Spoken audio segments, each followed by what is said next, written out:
Welcome to Saturday Showcase presented by 5 Hour Energy. You're watching the ACC on ESPN. From the D.D. Smith Center in Chapel Hill, an old-fashioned Tobacco Road rivalry game between the North Carolina State Wolfpack and the North Carolina Tar Heels. With Corey Alexander, I'm Doug Sherman. These two teams met back in December in Raleigh, and it was the Wolfpack that came away with a 3-point win, Corey. And the Wolfpack jumped out to a 17-point first-half lead against the Tar Heels, who were able to make a run in the second half, but 18 turnovers was the deciding factor that allowed the Wolfpack to escape with a home win. The opportunity to see Roy Williams, who this game is personal for him, Doug, and he came to North Carolina in 1968 when the Wolfpack was the main rival. So Roy Williams, as he said himself, he was fired up about this game. He hopes his team is just as fired up as he is. However, they know that they want to be able to get some revenge on this one after what the Wolfpack did to them back on December 22nd. And Roy has said he's got a couple of freshman point guards who are going to be good. He just wants it to happen in his lifetime. Well, on Wednesday in the win over Wake Forest, Caleb Love looked good. Seems like he's maybe turning a corner. Well, and I believe that Caleb Love is turning the corner. He's shooting the basketball much better as his field goal percentage comes up. But the important thing for Caleb Love is to be able to handle the basketball. 4 turnovers in the first matchup versus NC State in 28 minutes. 3 turnovers against Wake Forest on Wednesday. So he's going to have to keep that number down to make sure his team gets a great opportunity each time down the floor. And we are underway. A win today for NC State would give the Wolfpack its first season sweep against North Carolina, Corey, in 18 years. It's never happened on Roy Williams' watch. And Roy Williams has been very adamant about the fact that he does not want that to happen. So, again, this is not just another game for Roy Williams, and he's hoping that his team reflects that in their energy. And Caleb Love gets off to a great start getting to the basket for an easy one. And we've seen Caleb Love do that on a number of games and had 2 turnovers to start off the Wake Forest game. However, calmed it down, only had 3 for the entire game. 3 at the other end for NC State. You see the Wolfpack starters. Carolina starting the same 5 as it has in recent weeks. The one big name that we're not sure if we're going to see, and if we do, how much we will see, is Manny Bates, the terrific shot-blocking center for NC State, who, Corey, was so good in the first meeting in Raleigh. Yeah, Manny Bates blocked 5 shots in that game, but also was effective on the offensive end, 7 for 11 field goals, and put a tremendous amount of pressure on this dominant front line for the North Carolina Tar Heels. As we see Garrison Brooks get an easy basket, and North Carolina has the advantage in the post area. Garrison Brooks getting that one, but we also saw Jericho Helms knock down a 3-pointer earlier for NC State's only basket of this game, and that's where the difference is. The style of play where North Carolina plays 2 bigs, more traditional style, NC State plays a 4-out, 1-in, and Helms can be a matchup problem for the big guys in white.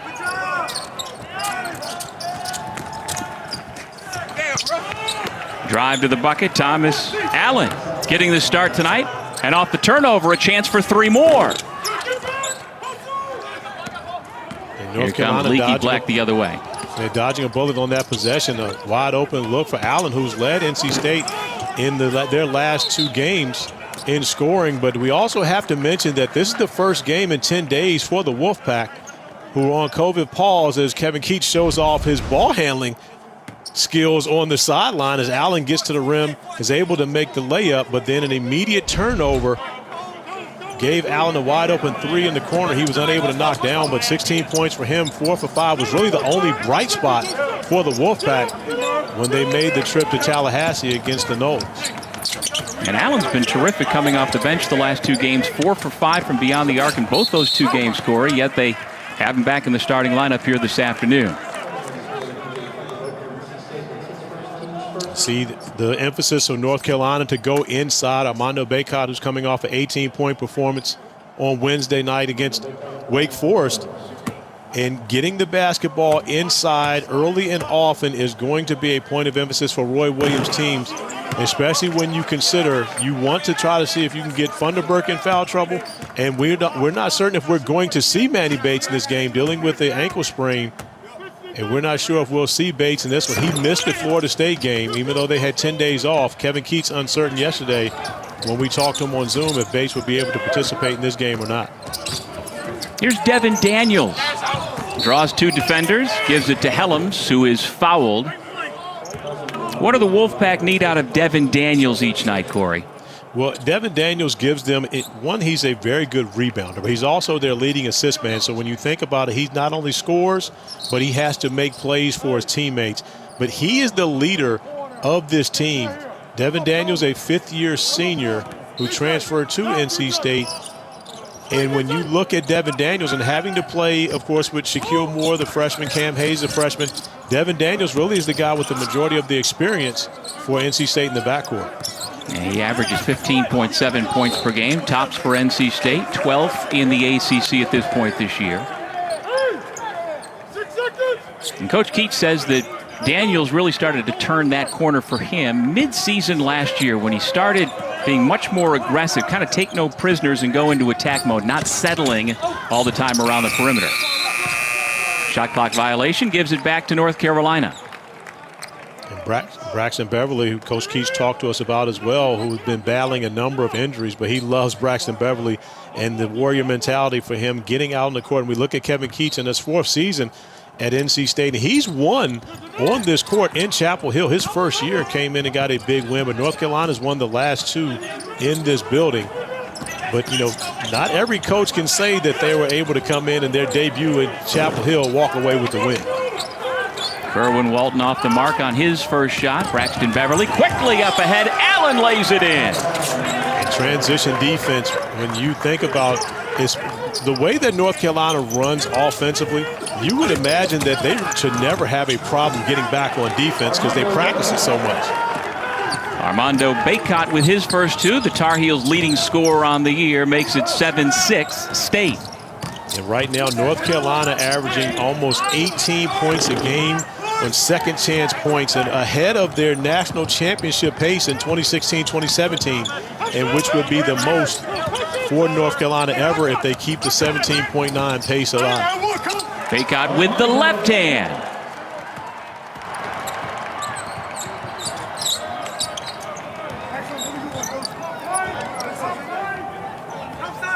This is Braxton Beverly, who his coach Kevin Keats said yesterday affectionately thinks he's going on 36 years of age.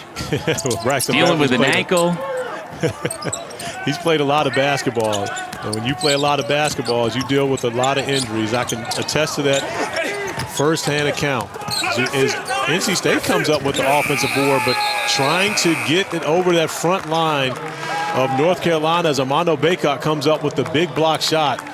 And because of his efforts, 4 points already for Bacot, he gets a bit of a breather as Day'Ron Sharpe checks into the game. And there's no breather for NC State when you consider you go out with Bacot and Day'Ron Sharpe comes in. No drop-off between these 2 dominant North Carolina big men. And Manny Bates has come in, replacing Jericho Helms 4 minutes in.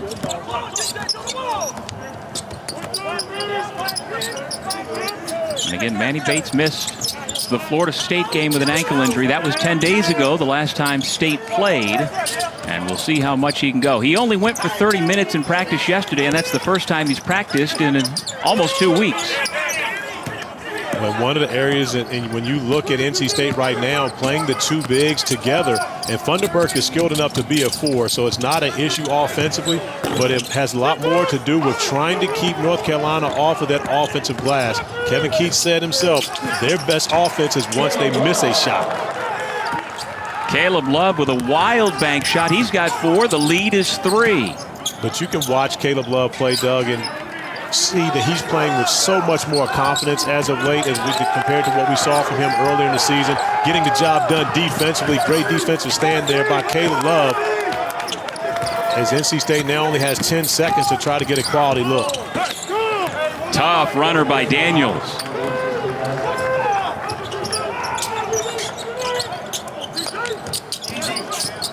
Garrison Brooks feeds the post to Day'Ron Sharpe.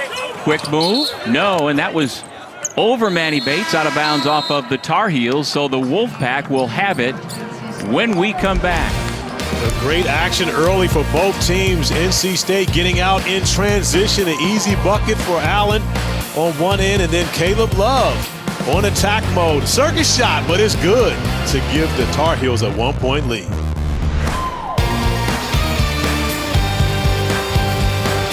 ESPN's exclusive presentation of college basketball is presented by 5-Hour Energy Shots. Get it done. Well, Joe Lunardi this morning calls this game, quote, an enormous ACC bubble matchup, saying the Tar Heels will have a hard time staying in the field of 68 with a loss this afternoon. But one thing we can expect, Corey, is this is going to be a close game based on the way the Heels have been going this year. Yeah, this is the first time that North Carolina has played 7 consecutive games where it's been decided by 7 points or less. And considering that they're all ACC games, Roy Williams still dealing with a very young team, trying to figure out the best rotation, the best way for this group to play. And he says that they still need to make some strides defensively, but he has to be happy with the start here, the 1-point lead. More importantly, very few turnovers, only 1 turnover to their credit.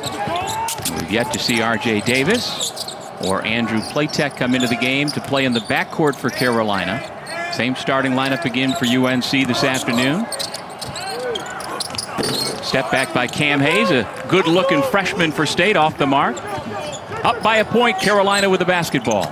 Yeah, Doug, one of the things that really isn't talked about as much when you hear, everyone talks about North Carolina and their freshmen, and Day'Ron Sharpe, of course, right on cue, you should be talking about. But Kevin Keatts actually has 5 freshmen in his lineup as well, and we're starting a freshman backcourt in their last game out against Florida State. And people don't necessarily talk about the youth of this this NC State team, but he's playing a number of young guys as well. Has some veterans to go along with it, but still some growing pains for the Wolfpack. Turning defense into offense. Boy, I tell you what, as Caleb Love now has 6 points, Corey, I love what I've seen out of the Tar Heels at the defensive end so far. Well, they've done the job defensively, and it seems as though early in this game, the Tar Heels have gotten the message from Roy Williams that this is not just another game. And when you look at it, it's a 10-2 run right now for the Tar Heels, but Roy Williams made it very clear, NC State is a rival. And, and you mentioned to me before the game that anyone under the age of 40 probably doesn't recognize how significant this rivalry is. But those of us who have been around the game long enough, you understand how big of a rivalry the NC State-North Carolina rivalry is. Yeah, as you and I were talking about before the broadcast, late 60s, early 70s, when Roy was an undergrad, he played on the JV team as a freshman and then worked on the staff as a student assistant under Dean Smith for 3 years. It was State that was UNC's big rival.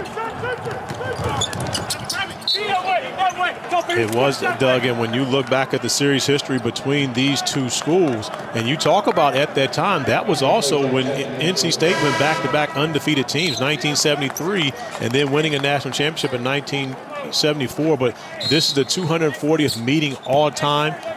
North Carolina has won twice as many games as has NC State in this rivalry. But when you think about to the last one, everybody only talks about your last game's the only one that matters. And it was the Wolfpack coming up with a big win on their home court on December 22nd. Daniels with a nice turnaround.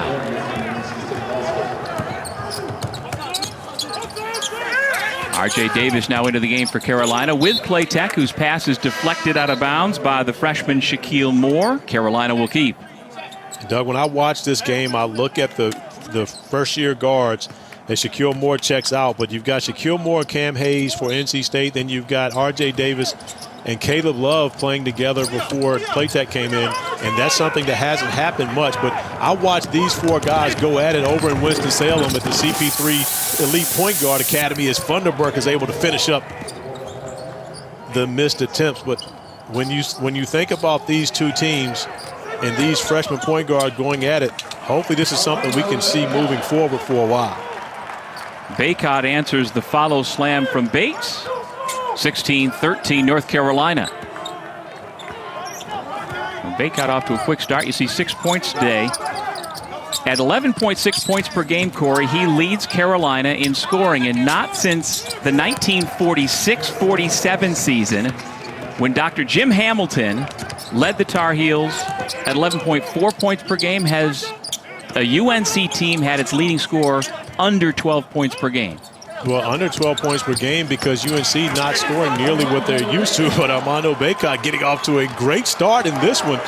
And, you know, Mondo's heard all the talk about Manny Bates and all the talk about Funderburk and how good the front line is. And he's coming out today showing that he's just good or better than everyone on the front line. And he took that game personally. I actually spoke with him after the NC State loss.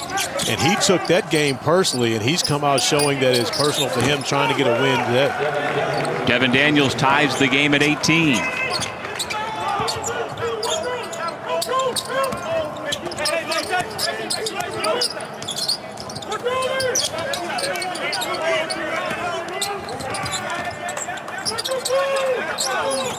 Sharp, maybe the best passer on this Carolina team, feeds the post. It comes to Bacot, and just like that, Corey, he's got double figures. Yeah, he's got half of North Carolina's points already, 10 points for Armando Bacot on the interior. And when you look at now NC State going back to just the one big with Bates on the floor, Funderburk checking out, it's going to be difficult to try to defend North Carolina in the painted area, but Devin Daniels knocking down another mid-range jumper, trying to keep his team at bay. Let's see if they go to Bacot again. Posting up Bates. Instead, Sharp connects from 16 feet. Day'Ron Sharp may be the most dangerous of all the interior players, and that's saying a lot because Bacot is special as well. But Day'Ron Sharp and his motor are on a different level. Roy Williams talks about his ability to rebound the basketball, where North Carolina is so special. If he's able to consistently knock down the 15 to 20-foot jump shot, he becomes even more dangerous. And Corey, don't forget about Garrison Brooks, who put 30 on NC State here at the Dean Dome a year ago. Bates gets the block shot. It's a held ball. And that takes us to our under 12 media timeout. NC State turning defense into offense. Great hustle by Devin Daniels as Helms is able to get out in transition. Doesn't finish, but Bates is there to clean it up.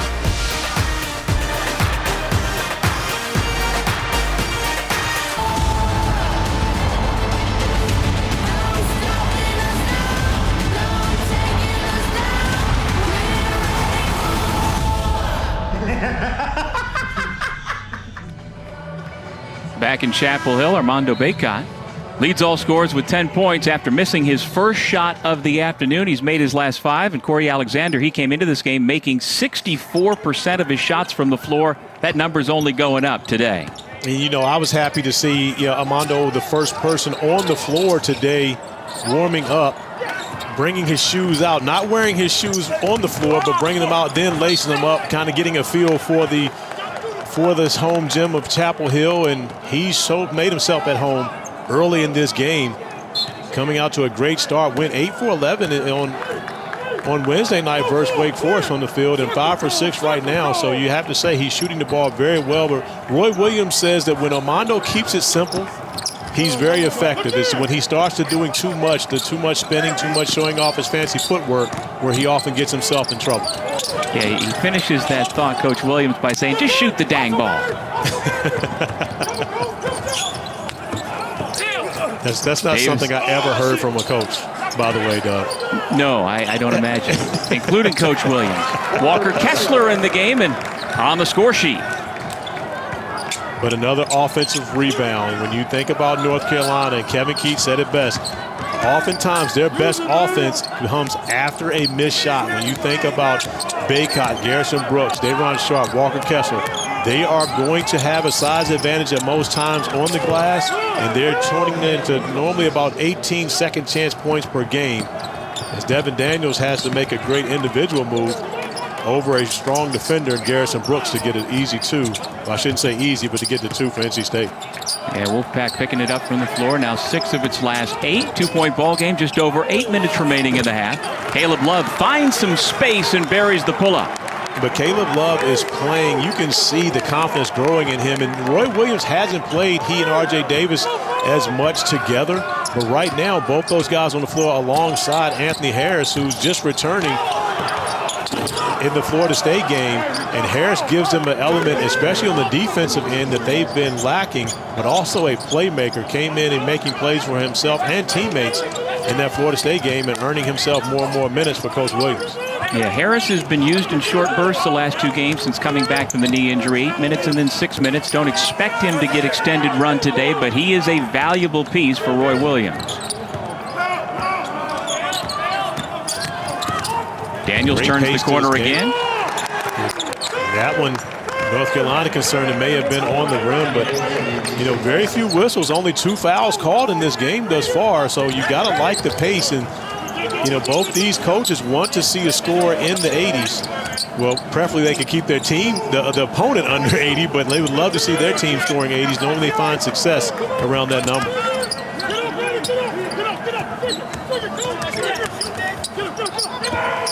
Love finds Harris, and he connects.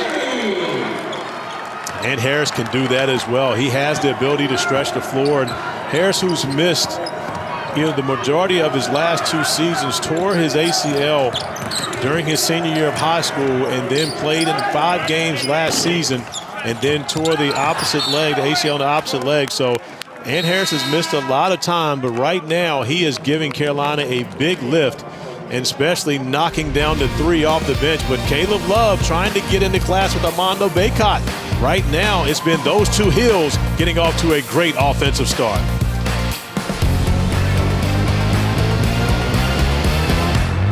College basketball games rolls on with an important matchup between Duke and Louisville at 4 Eastern. Then LSU, second in the SEC, taking on Kentucky. The Wildcats looking to turn things around still. Both games are on ESPN and the app. And Corey, this is the first time since 1995 Duke is absent from Joe Lunardi's bracketology. I can remember that team in 95. That was the year that Coach K actually had to take a leave of absence due to a medical issue and missed really 2/3 of the season at the end. It was a struggle for Duke that year, but different this year because the freshmen for Duke are good, but they're not the same freshmen that they're used to having over the past few years that have allowed them to be elite. And they also don't have the veteran presence to help them over the hump. Jordan Goldwire, who is a veteran, and Wendell Moore Jr. and Matthew Hurt, sophomores, have not really been able to influence those younger guys and helping them lead them to victories right now. And you look at the bracketology, the ACC with only 6 schools in, but there are a number of teams floating around the first 4 out. Pittsburgh, who is playing much better basketball. Jeff Capel has his group playing well after their COVID pause. And then Duke and Syracuse in that next 4 out. And when you look at it right now, and Doug, early in the season, the ACC was still, and everybody talked about it being a down year, the ACC was still considered to have possibly 9 to 10 teams getting into the tournament. So this is different from what we were expecting early in the year. Well, Corey, with 50 days until Selection Sunday, who of those ACC teams who Joey Brackets has on the outside looking in, who of those do you think is most likely to work its way into the field of 68? Well, I can tell you, I had Syracuse on Tuesday, and the way they shot the basketball, they look like a team that could definitely get in the mix. And then the win for them today, a big win over Virginia Tech, definitely helps. They've got Virginia coming in Monday, and so another opportunity to take on a ranked opponent. But, one thing that's hurting the ACC is the fact that even your big wins aren't as big because the teams aren't ranked as high. And so that is playing against us, something that we've never really seen in the ACC, but this has been an unprecedented year, no question about it. State with the basketball, down 3, just over 5 minutes remaining in the half. Thomas Allen picks up his dribble. I'm sure you're shocked that I said Syracuse on that one.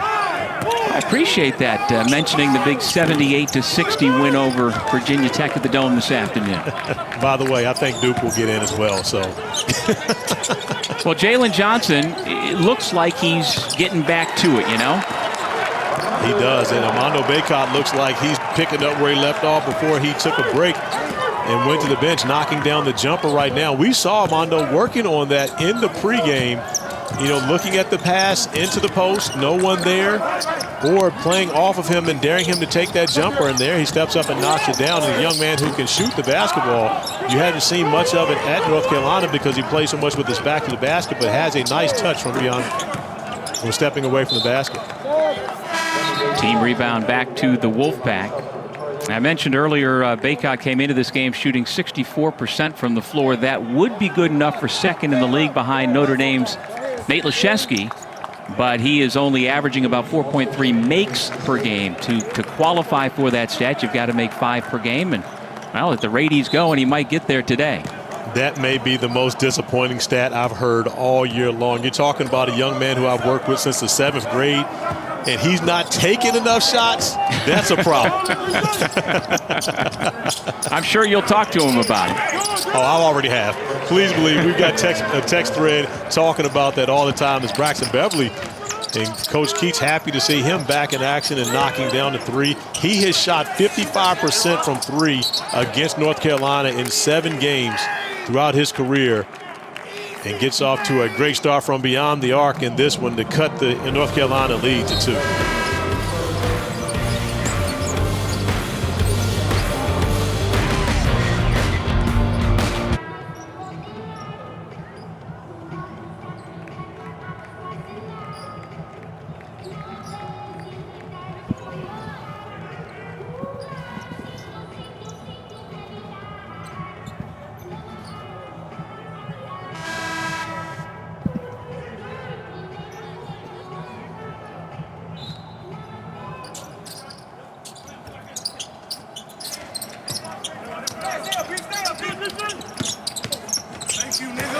Day'Ron Sharpe. 35-31 North Carolina with the lead. 3.5 minutes remaining in the first. Braxton Beverly driving dish. Yeah, we didn't get to hear a whole lot of what was going on in the studio, but I did hear LaFonso Ellis talking about Armando Bacot's performance thus far in the first half. And, of course, Fonz is always cheering on the bigs as Day'Ron Sharpe gives Fonz a little more to cheer about on the follow-up. But, you know, when you think about it, Armando Bacot, Day'Ron Sharpe, you're talking about 2 young men who most likely will be playing in the NBA relatively soon. But they are traditional bigs in this North Carolina system. Both have made a jump shot in this game, Doug, but you don't see a lot of that from North Carolina's bigs. They do the majority of their damage at the rim, and Roy Williams preaches to his team to make hard plays look easy. Keep it simple. He talked about Hank Aaron, and why Hank Aaron was one of his favorites is because he made hard plays look easy. And this is a hard play, but it looks easy to Day'Ron Sharpe simply because he has more effort, more energy going after the basketball on that offensive board than did his opponent. Sharpe with 8 points, 4 rebounds coming off the bench today. He and the Tar Heels up by 6. And Doug, we've got to mention. Well, go ahead. Excuse me, Corey. North Carolina is shooting 54.5% from the field right now. NC State is allowing opponents in ACC play to shoot over 50%. So when the Wolfpack are unable to turn teams over, they struggle defending in the half court. And right now, North Carolina is firing on all cylinders, now up to 55.9% from the field. Yeah, that number you said about field goal defense, next to last in the ACC for the Wolfpack. Wolfpack turnover. And Kevin Keats, watching what was a tight game for the first 15, 16 minutes, get a little separation here. But only 3 turnovers for North Carolina thus far in the first 18 minutes of this game. And you compare that to 18 total turnovers where they trailed by 17, and North Carolina has only had a halftime lead 4 games this season, so they're used to trailing at the half and having to come back. They've been outscored by 29 points on the season in first halves of games combined this year, so going to be a little different for Roy Williams in his halftime speech, talking to his team about what they need to do in the second half going into the next 2 minutes. Yeah, Roy Williams has never had a team at Carolina that finished the season with more turnovers like that one than assists, but this team is on that pace right now.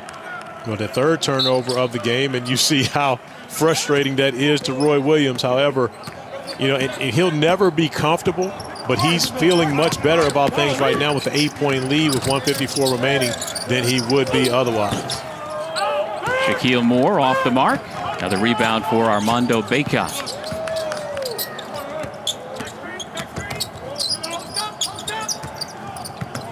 Walton feeds the post. Bacot faces up and now goes to work. Blocked by Bates. Out of bounds. Carolina will keep. Manny Bates is a special defender. When you consider averaging 3 blocks a game, one of the tops in the NCAA and leads the ACC right now. But he is the 3rd fastest player to 100 block shots as far as games in the ACC since 1985-86. Would you happen to know who those other 2 guys would be? Top of my head, no. I am surprised at you, Dougie Fresh. Well, one is simple. I mean, one is pretty easy. I mean, if you think ACC shot blocks over the last 30 years, you got to think Tim Duncan. Let's start there. Yeah. But then Alvin Jones at Georgia Tech actually was 2nd fastest to get to 100 block shots. So Manny Bates putting himself in some great company along the shot block leaders in ACC history. And, you know, Manny's on pace to wind up alongside Thurl Bailey and B.J. Anya as the greatest shot blockers in program history. But right now, North Carolina trying to bring Manny away from the basket on the defensive end. Offensively, he continues to excel catching the basketball. But right there, Day'Ron Sharpe with an opportunity to post up against Jericho Helms, who he'll have the size advantage over. Manny Bates not able to get over in time to block that shot. So it's a good bucket and an opportunity for the and one for Day'Ron Sharpe. Carolina on a 10-2 run.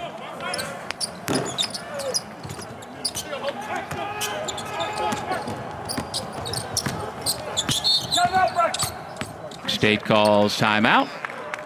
We'll take a break and be back to the Dean Dome in 30 seconds.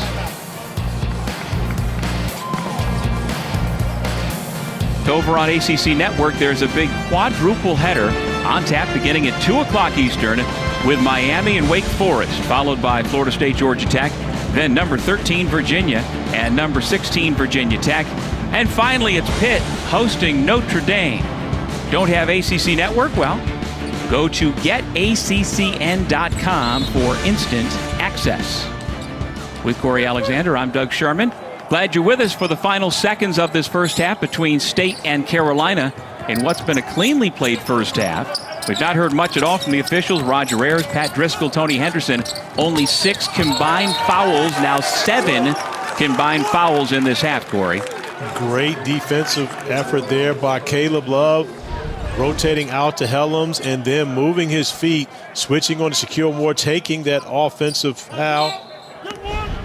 And right now, Caleb Love, I mean, you can see, you know, just his energy is different. You start making shots, it changes everything about you. And right now, Caleb Love putting together a great first half for North Carolina, along with Bacot and Day'Ron Sharpe. They've had their way on the offensive end of the floor, and it's creeping over into their defense as well. Shot clock off. Tar Heels holding for a final shot. Pass deflected away, goes out of bounds. Wolfpack basketball. My fault, Caleb. That's on me. I'll take that turnover. I talked too great about how he's been playing. That's on me. I'll take that one. We'll call that announcer's jinx. But right now, 6.3 seconds, and Roy Williams won't be as upset about that turnover if they're able to get a stop. Beverly with a foul to give. Carolina gives it with 2 seconds to go. So just the 3rd team foul against the Tar Heels. Do you expect another one here on this inbounds? I do not, because one thing you don't want to do is continue to add up fouls, especially on guys like Garrison Brooks. You never know how this thing turns out. It may be a close game at the end, and you don't want to continue to add fouls to his tab. Daniels. Tough shot at the buzzer. Doesn't go. Armando Bacot heads to the locker room with the Tar Heels up by 10. The bench was huge for the Heels. 43-33. We send it now to studio.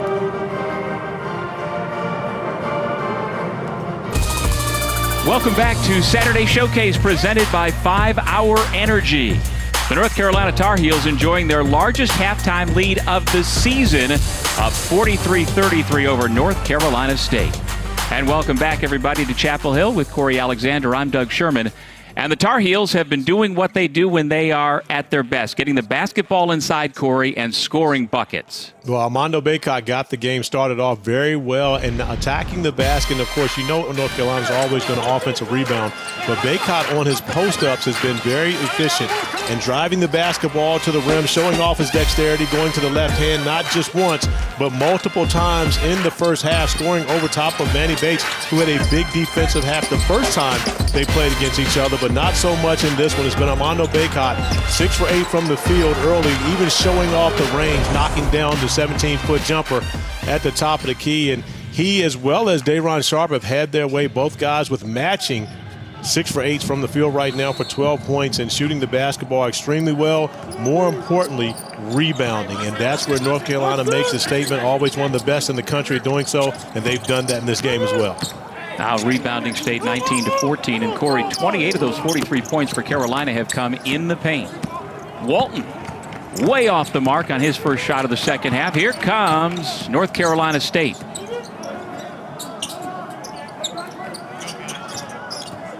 Devin Daniels with the basketball. He leads NC State with 11 points. Nice pick and roll to Funderburk to get him going.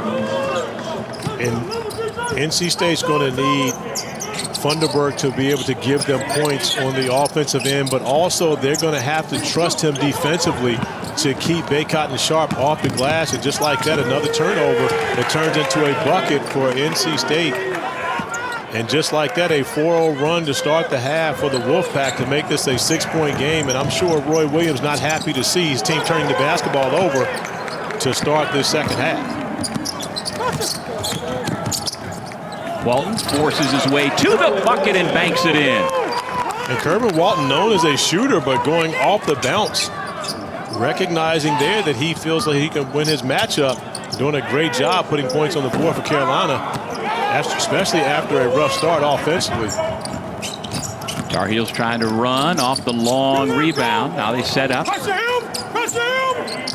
Same starting 5 in the second half for North Carolina.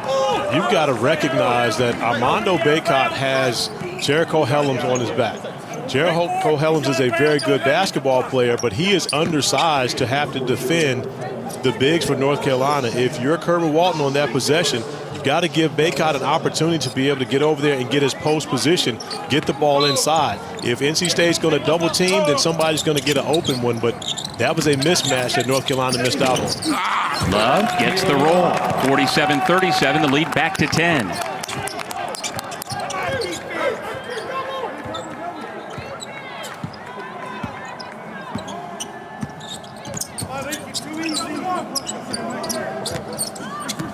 And to start the second half, Kevin Keith going with a more veteran backcourt. He talked to us yesterday, Corey, about just how challenging it is for any team, but especially in this season with the odd offseason and preseason, to play freshman guards and win basketball games in the ACC. Well, Doug, you missed the entire summer where, now college basketball programs practice in the summertime, and that's where you learn your system. And when you miss an entire summer of getting guys acclimated to the way that college basketball has to be played, where they find their spots for you, and then you also consider the fact that they've had 4 canceled games, 3 postponed games already on this season. 2 separate times NC State has had to pause basketball activities because of COVID-related issues. So it's hard to do that, especially with younger players and younger guards, because there's so much responsibility put on those guys. But Devin Daniels, who is a 5th-year senior, recognizes that responsibility. One of the reasons why he's leading this team in scoring at 15.7 points per game and knocks down a big 3 after 2 back-to-back baskets from North Carolina. Bacot, 2 more but for the big man from Richmond. Yeah, Doug, when you see that, Bacot, if Helms is going to guard Bacot, he has to get the ball in every possession.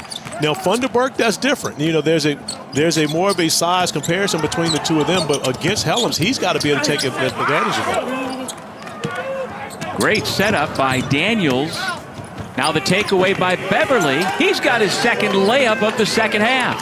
And a nice interception right there by Beverly. What would have probably been a transition bucket for North Carolina ends up being a turnover, an opportunity on the other end. Offensive opportunity missed.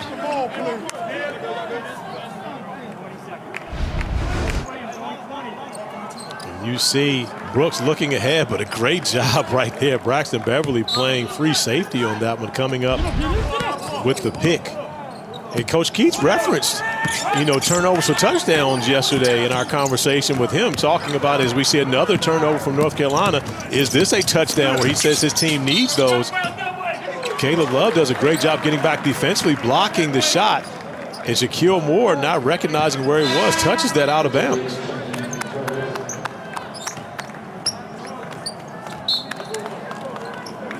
Well, it's in the DNA of NC State, especially under Kevin Keats, to turn you over, and that's a big part of why they won the first game between these two teams back in December.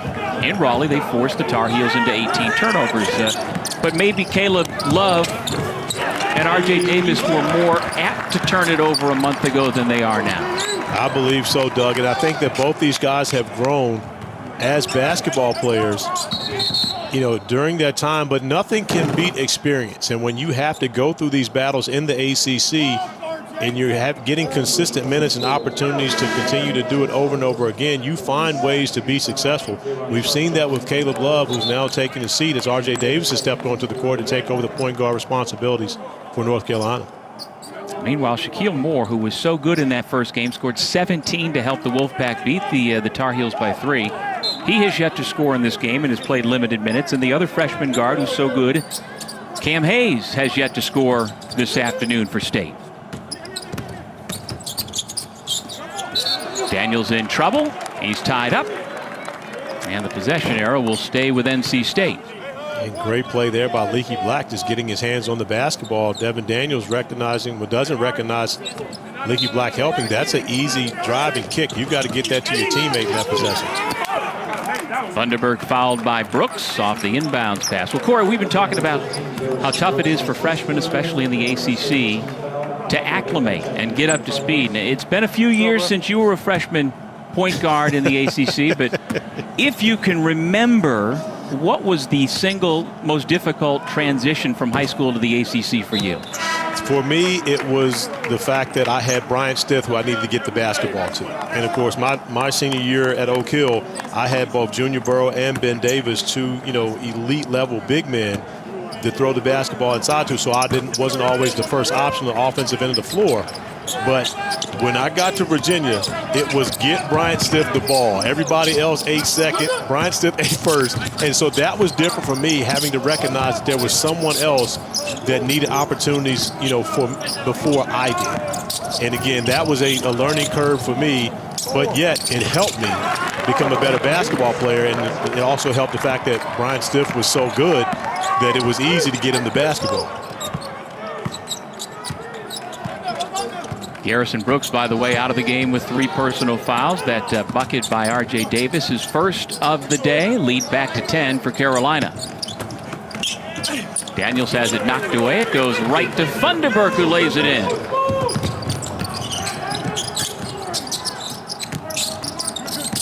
Bacot feeds Sharp on the post. In spite of the double team, missed the shot long. But what has happened, Doug, you've seen Kevin Keats have to go get both of his big guys in the game as they share the basketball well, but Mondo Bacot coming up with a huge block, going all Manny Bates on Manny Bates. And as you said, when State goes big, Bates will play the 5, Funderburg plays the 4, but it's Bacot on both ends of the floor doing it for Carolina. And Manny Bates had 5 block shots in the first matchup between Mondo on some get back.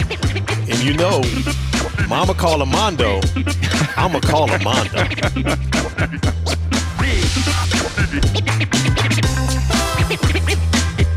Alexander back in Chapel Hill, and you know what, Corey? When a Hall of Fame coach tells you to do something, you better do it, and I think Armando Bacot has gotten the message on both ends so far today. Well, I believe so. He probably told him to go block Manny Bates' shot as Mondo Bacot gets back in transition and comes up with a huge block on Manny Bates in that possession. But Mondo off to a great start in the second half as well. 7 for 9 from the field now as North Carolina is shooting 58% from the field. Only 1 for 6 from beyond the three-point arc. But in this game, it doesn't matter how well they've shot from outside because they've gotten the basketball inside as much as they've wanted to. And Armando Bacot, Day'Ron Sharp have been awesome on the interior.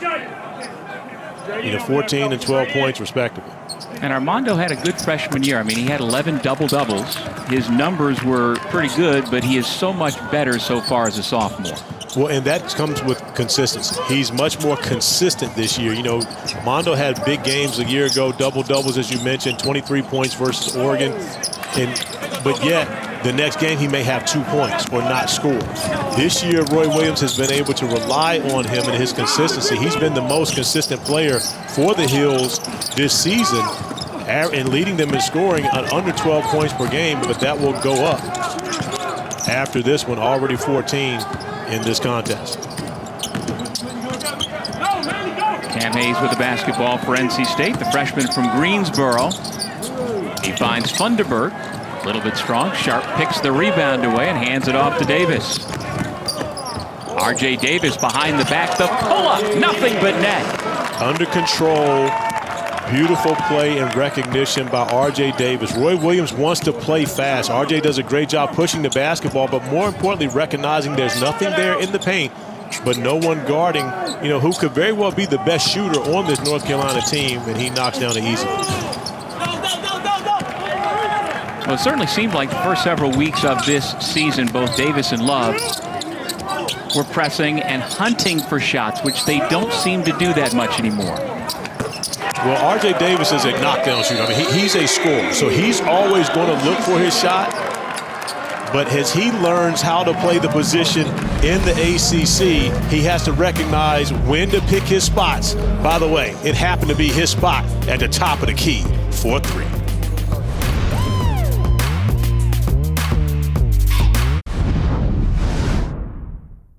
I use Henry Aaron as a basketball example because I love guys that make a really hard play and make it look easy, and that's what Hank Aaron did. I don't like guys that make a really easy play and try to make it look hard, and I tell my guys that and have used that for years and years and years. Mickey Mantle was my favorite player, and but I grew up in the area of Mickey Mantle and Hank Aaron and Willie Mays, and I loved watching those guys, and Hank Aaron was just one of the best of all time. And of course, Hammer and Hank passed away yesterday morning, and so unfortunately we've lost yet another Baseball Hall of Famer. But Hammer and Hank is somebody who you can certainly look up to regardless of the sport, right, Corey? Absolutely. And again, I'm not as seasoned as you, so I don't remember watching Henry Aaron play, Hammer and Hank, but I do remember him as a civil rights activist. And again, one of the things that I take most from Hank Aaron is when he spoke out about if his legacy is only that he hit 755 home runs and batted .305 for his lifetime, he hasn't done a good enough job. He had to have done something that helped mankind. And to me, he definitely did that. And, I know you had an opportunity to actually meet him. I never got a chance to meet him, but I know you actually got a chance to meet the legendary Hank Aaron.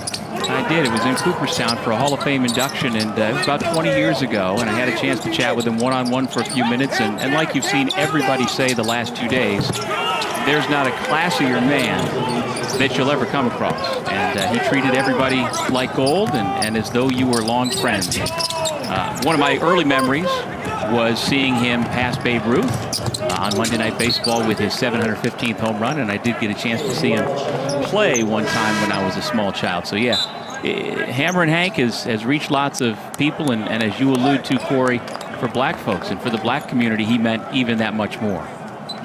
Agreed. And you mentioned that hitting 715, and of course, as everything went down yesterday, I'm just going back over everything I possibly can Hank Aaron related. I had no idea that Craig Sager was the reporter that met him at home plate. Like it's his team, and then all of a sudden it's Craig Sager. Why is Sags right there meeting him? But he actually said after that, Craig Sager met me at home plate, and we've been friends for 41 years after that, which was amazing.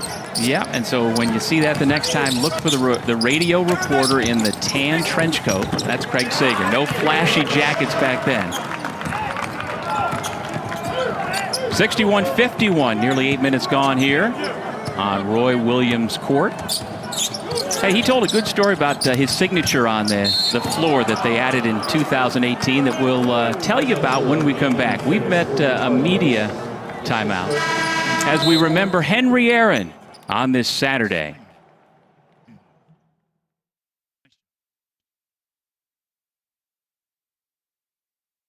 This afternoon, Duke and Louisville highlight our full day of hoops across all our networks. And tonight on ESPN Plus, UFC 257, Conor McGregor is back squaring off against Dustin Poirier, the #2 lightweight contender in the main event.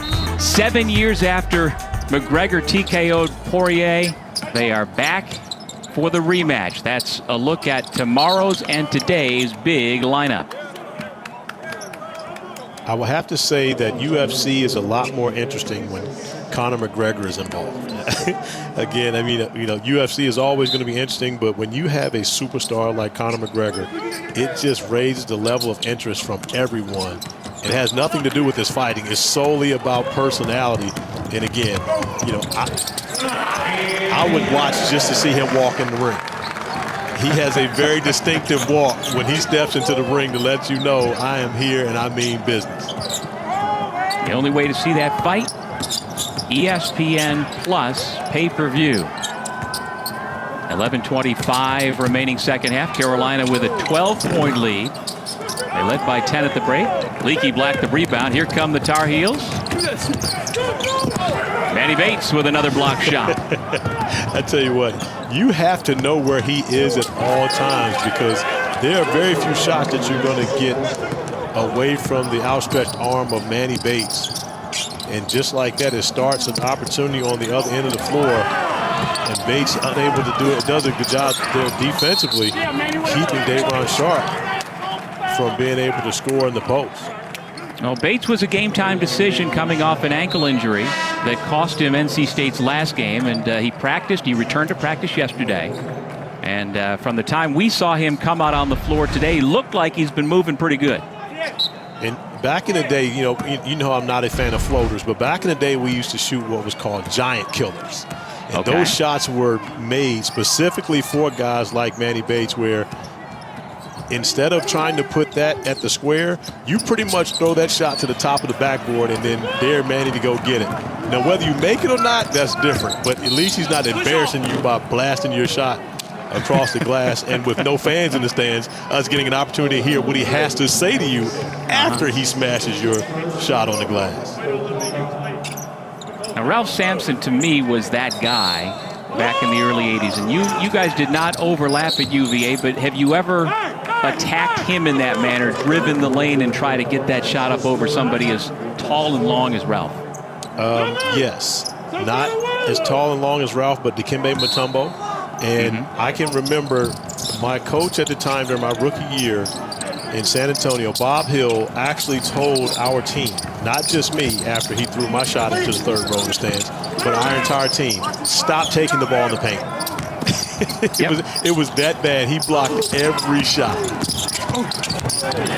On the reverse, another layup for Anthony Harris, who's been quite a spark off the bench this afternoon. And Anthony Harris back in the lineup and playing. And I've talked to his father a number of times about, hey, have him redshirt, sit out. But with the new ruling of the NCAA where no one loses a year of eligibility this season, good to see Anthony Harris back on the court and playing well. Of course, he's clearly healthy enough to be effective, and he is helping this North Carolina team. And you see playing in short stretches, he comes back out of the game, but driving and the opportunity to finish on the other side of the basket. And right now, Anthony Harris really has been a spark plug for this North Carolina team. 5 points for him in the game against Florida State. Didn't score against Wake Forest, but he makes plays for his teammates as well. It's not only about him scoring, it's about his playmaking ability on the court. Foul on Brooks, and that's his fourth. And those 7 points scored so far today, Corey, by Anthony Harris, part of a season-high 31 bench points up to this point for the Heels. And normally that's something we're seeing from NC State. During Kevin Keats' tenure over the 4 years at NC State, they averaged 24 points per game off the bench. So that's something that he's normally giving, his teams are normally giving. But right now, only 6 bench points for NC State in this game. So Carolina has been definitely dominant in that area, as well as scoring points in the paint. Caleb Love end-to-end for 2 more. I like seeing this Caleb Love. To be complete, I'm a big fan of Caleb, known Caleb for a long time, watching him play. And seeing him play really without, his level of confidence early in the season was discouraging. But I like the fact that he's continued to stay at work. It's well documented how much extra work he's putting in on his own late at night, getting shots up in the gym. And you can see his confidence growing, by each and every game. That time, though, blocked by Bates, the help defender. I got to stop talking good about Caleb. Every time I say something good about Caleb, he does something. One, you cannot square up Manny Bates and think you're going to get his shot off, okay? That does not happen. You see him, don't shoot it. Drive past him, do something different, because that is just adding to the tab of Manny Bates as he comes up with 2 blocks alone on the last 2 possessions. And we talked to Roy. Roy Williams probably telling Caleb Love the same thing. Hey, Caleb, respect what that man does. He is a shot blocker. Just like Bob Hill told us, stop taking it in there at him. We talked about the knee injuries that Harris has had to come back from and how much time away from the game he has had. Same is true for Manny Bates. He had multiple shoulder surgeries coming out of high school where he missed 985 days between games. He missed his whole senior year as well as, redshirted his first year at NC State, missing that year. But came back strong as a freshman. As you saw earlier, most block shots, 83 most block shots by a freshman in NC State history, and he continues to impress now in his sophomore season. Yeah, got the sophomore year underway with a big win at St. Louis, where he had 20 points and a career-high 8 block shots against the Billikens. Long rebound out of bounds, back to the Wolfpack. Trailing 67-55, under 8 minutes remaining at the Dean Dome.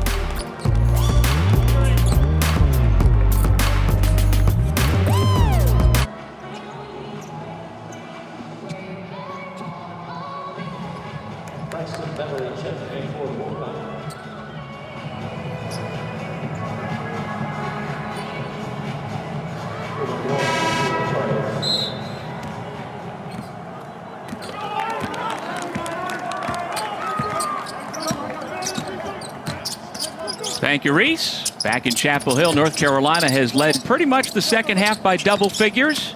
With Corey Alexander, I'm Doug Sherman. And you see that Roy Williams court signature there. I mentioned it a few minutes ago. Roy said that when they asked him in 2018, first he was humbled and he was honored, but he said, I want to make sure that my autograph is legible. And he learned that from both Dean Smith, his mentor, and also Arnold Palmer. And if somebody's going to take the time, Corey, to ask you for your autograph, the least I can do is take my time and make it legible. Why are you telling me that now? I mean, I've been signing autographs for the last, 40 years since I was 7. And now you tell me that? Because mine is not very legible. I'll be completely honest. But my mother probably saved the phone book that I practiced my autograph on from the time I was 7 all the way through high school. How come I don't have one of your autographs? No. I don't give autographs to family. You see what I'm saying? Your family. Gotcha. So family doesn't get autographs. That's been a rule for, since high school. Gotcha. Well, when I heard Coach Williams tell that story about his signature that you see there on the floor, it didn't surprise me. That sounds like it's right on point for Coach Williams. So does that mean that his normal autograph/signature doesn't look like that? Yeah, I don't know if he's got a gamer and he's got a private one. I don't know. Well, right now, he's loving the ball movement from his team. Walton, who was a knockdown shooter, getting attention. And because of that, there's no help with the easy dish into Bacot, who's able to finish it off. Now, Mondo Bacot with 16 points. Slowed down as far as his field goal percentage, but you see right there Roy Williams loving what he sees from his team on the offensive end of the floor right now, and has to be loving what he's seeing defensively as well, as they've done a very good job, limiting NC State. NC State right now only 4 for 13 from beyond the three-point arc. They're shooting 46.3% from the field, which isn't, you won't say great defensively, but when you're shooting 55 for the game, you'll take your chances when you make more shots than your opponents. Walker Kessler back out there for UNC on the screen and roll. Gets it blocked by Bates, tries again, and draws the foul.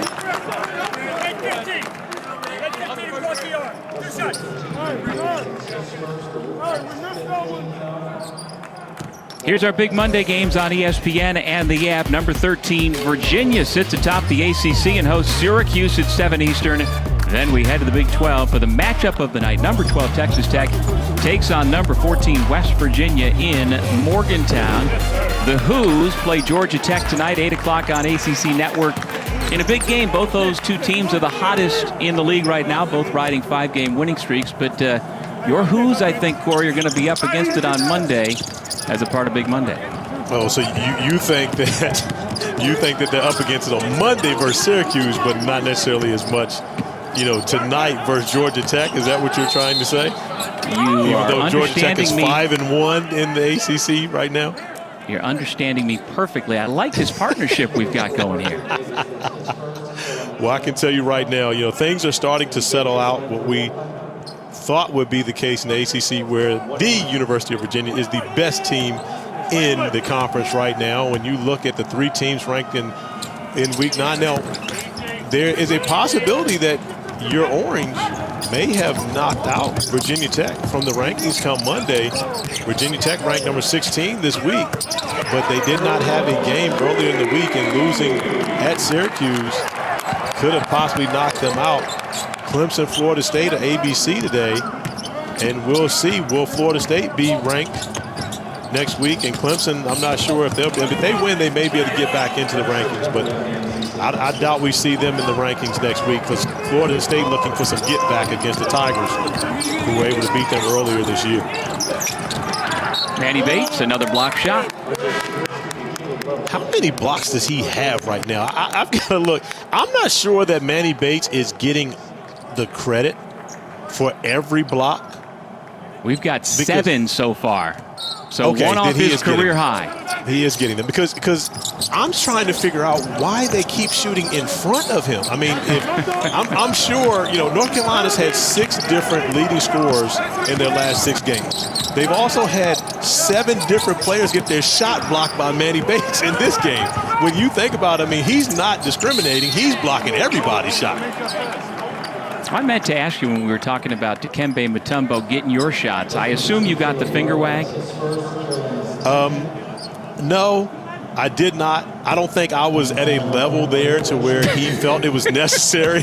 I mean, you got a 6-month point guard rookie coming in there trying to lay the ball up against you. Now, my boy, good friend Antonio McDyess, volleyball spiked my shot into the stands. The next time we played there, and that one was more so of a conversation afterwards, because that's my boy. You don't do your people like that. See, Dougie Fresh, I would not block your shot like that. Assuming you could. This is true.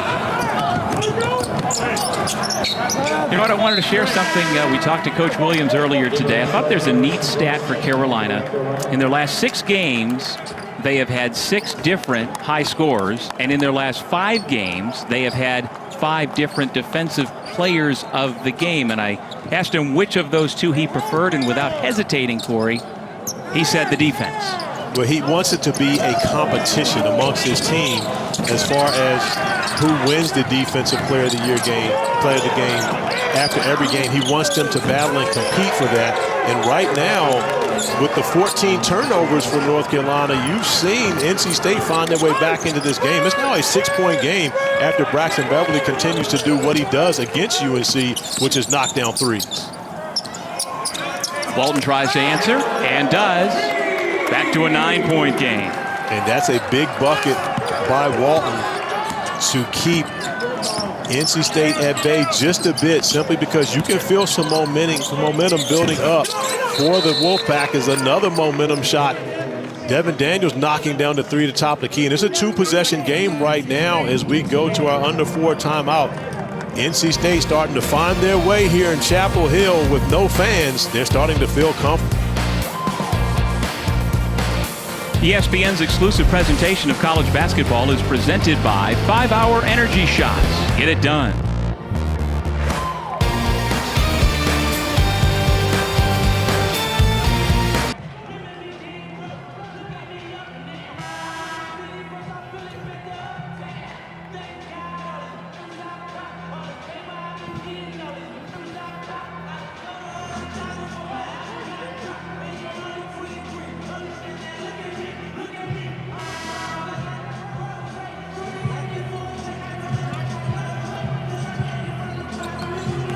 Now, Matthew Hurt among those many players, Corey, right now who are in the mix for possibly being first-team All-ACC. I would say there's 2 guys who are locks right now, and then there are maybe 10 others, including Matthew Hurt, who could get first-team All-League. Well, who are the locks again? Justin Champagnie. Agreed. And MJ Walker. Wow, okay. I love MJ. I'm not going to say that he's a lock right now, though. I mean, so you're stepping out on a limb there more so than I am regarding a lock. I don't think that other than Champagnie, there probably aren't any locks to me simply because there's so much more basketball that has to be played. But think about what Carlik Jones has done for Louisville. Right. I mean, he's been special. Sam Hauser has been special, as has Jay Huff for Virginia. It's going to be a very difficult decision this year. But MJ Walker, of course, I think he will end up being a first-teamer because Florida State will be at the top of the league. But I think that you have to say, hey, who had more impact on winning? I think that's going to be a more important factor this year. As you look at Virginia at 5-0, Florida State 4-1 in the league, most likely going to be 5-1 after today. Justin Champagnie, as you mentioned, Pittsburgh has had a revitalization under Jeff Capel, and right now playing very good basketball. But as you move forward, what about Kevin Aluma from Virginia Tech? I mean, it's been so many players this year in the ACC that have had success, and it's going to be an interesting voting by the end of this season to try to figure out who those all-ACC teams are. Well, after my 2 locks, I had Carlik Jones next, as you mentioned, then Kevin Aluma 4th, Quincy Guerrier, Xavier Johnson, Matthew Hurt. But then that doesn't even take into account, as you've mentioned, the UVA guys, and if they're in first place, one of those guys is going to make it. Then how about Georgia Tech, Moses Wright, Jose Alvarado? I mean, those guys are very much in the mix. No, I agree, which is why when you said that MJ Walker and Justin Champagnie were locks, I was a bit shocked. But, I mean, Justin Champagnie is playing, in my opinion, heads over heels better than anyone in the league right now. I mean, when you consider it seems to be every time you turn around, he's putting up like a 30-15 game. He has just been a monster all season long and also being very efficient going about his work. Carolina up 8, under 3 minutes remaining. Step back 3 for Love is an air ball, but there to clean it up. Man, Ant Harris is just continuing to make winning play after winning play. And again, just being in the right place at the right time gives North Carolina a 10-point lead once again off of what would have been a bad offensive possession and a shot clock violation. And a Derek Wittenberg assist for Caleb Love. The putback by Funderburk.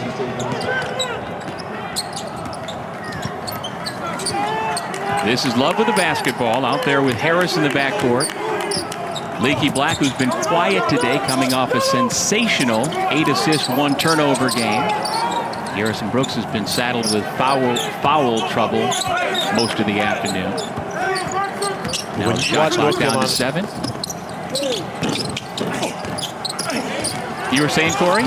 Well, if you've watched a lot of North Carolina basketball this year, you've noticed, who does Roy Williams choose to end games when you consider his big men? And oftentimes it's this lineup with Garrison Brooks and Day'Ron Sharpe, but with as well as Armando Bacot has played, but also the fact that Kevin Keats has 2 bigs on the floor, I would have probably thought that you may go with Bacot and Sharpe in this one to finish the game, simply because you have the ability to rebound the basketball even better. We saw in the previous possession where Funderburk was able to go over the top of Garrison Brooks for the putback. And then that's a possession where normally Armando Bacot would have come away with that defensive rebound. So interesting to see the lineup that Coach Williams is finishing with here in this one. Well, Coach Williams typically starts the season in November and December using an 11 to 12, a 13-man rotation. And by this time of the year, he's got it down to his 9 or 10. And we seem to be finding that pattern a little bit more. We have not seen Puff Johnson so far. This would be the first game he has not played. Walker Kessler has only had a couple of minutes. Andrew Platek's minutes are way down the last couple of games. So I think Roy is starting to figure out where he wants people to be and what rotations and combinations he wants over the next 6 weeks until, well, Selection Sunday is only 50 days away. Well, Roy's had some assistance with that by the fact that Caleb Love and R.J. Davis have been playing better. And see, it was Andrew Platek who made the game-winning shot versus Miami, but you also had to think about the fact that the two freshman point guards were not playing well. You had to have one of them on the floor, but definitely not both of them. But coming down the stretch here tonight, you have both of those guys on the floor as Funderburk continues to have an effect on this game, especially on the offensive end of the floor. Devin Daniels losing the basketball, but Funderburk not giving up on the possession. And because of that, comes up with an and one opportunity.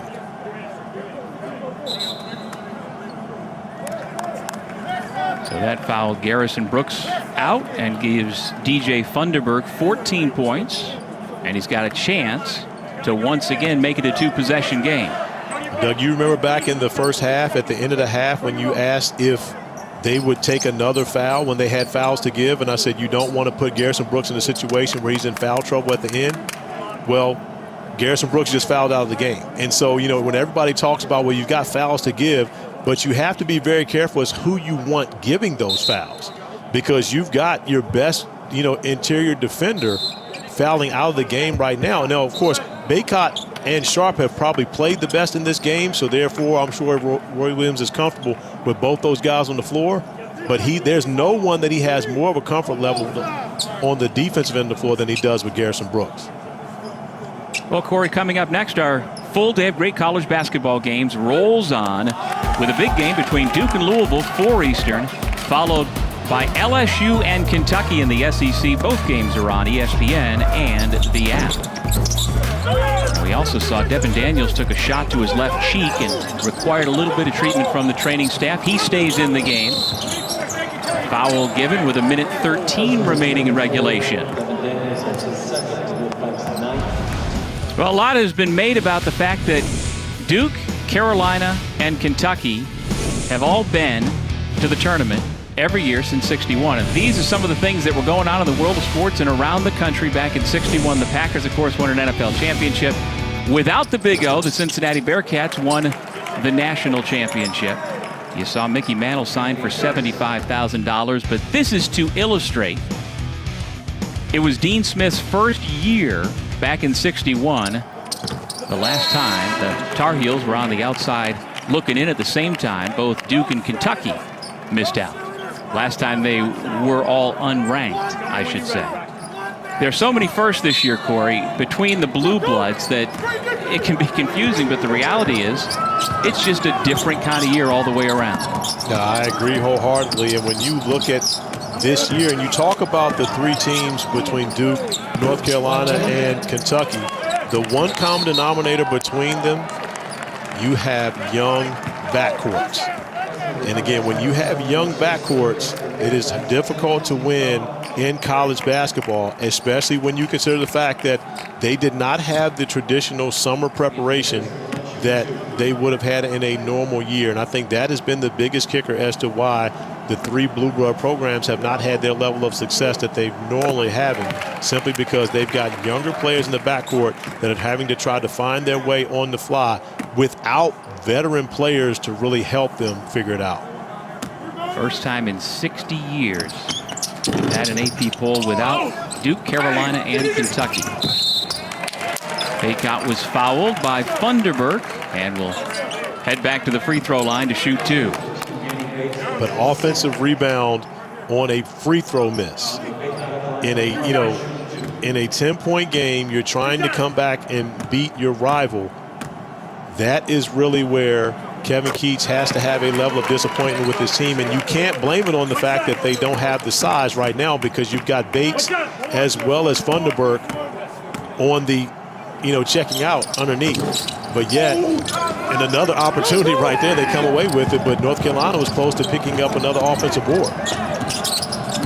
Well, true to form, Carolina has controlled the glass this afternoon. They came into this one plus 11.4 in rebound margin per game, fourth in the country, tops in the ACC. And, well, if you look at the box score right now, it's 44-30, Carolina over State.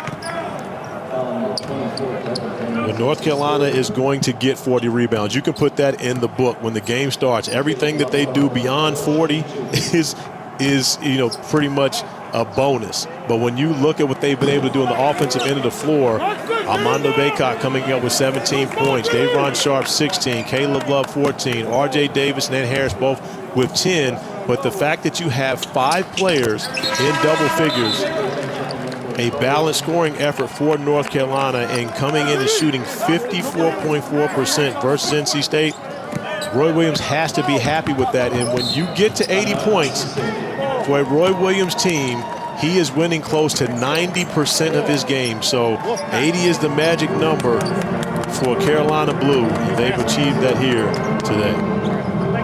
Gotten it from the starters. They've gotten it from the reserves. 38-10 in bench points in favor of North Carolina. And I don't know if Coach Williams will admit it afterward, but you really do feel much better about the prospects of this team, especially after their last 2 games, Corey. Well, you do, and this win will put North Carolina at 5-3 in the ACC. And for all the documentation about how they're, not as good as they have been, they're not the traditional power, whatever it may be, that puts them in the upper tier of the ACC. And when you consider every win in ACC play is significant, you continue to get better and better. And I think that's something that North Carolina is doing on a daily basis. They're getting better at each and every game. You see what Caleb Love was able to do today, limiting his turnovers, shooting the ball at a much better percentage, but getting the ball inside to both Bacot as well as Day'Ron Sharpe. North Carolina flexing his muscle on the interior. And this is the way that Roy Williams wants to play. He wants to be able to score 86 points in a game. He wants to make sure his big guys are getting touches, but also wants to make sure he has a point guard leading the way that he can rely on to knock down occasional jump shots and not turn the basketball over. And 4 of the 5 players in double figures are freshmen, Corey.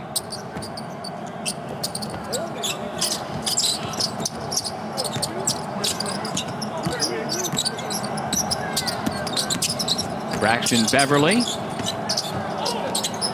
in amongst the trees, dumps it off, and Bates throws it down.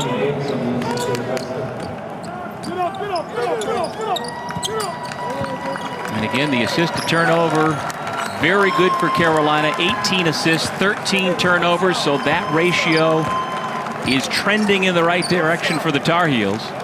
And they will knock off their rivals from Raleigh 86-76 to earn a split of the regular season series.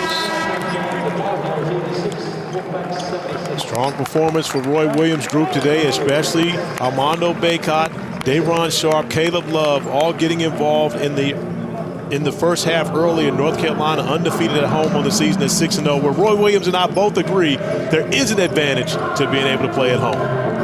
They protect the home floor 86-76. For Corey Alexander, I'm Doug Sherman. Thanks for watching. We send it now back to the studio.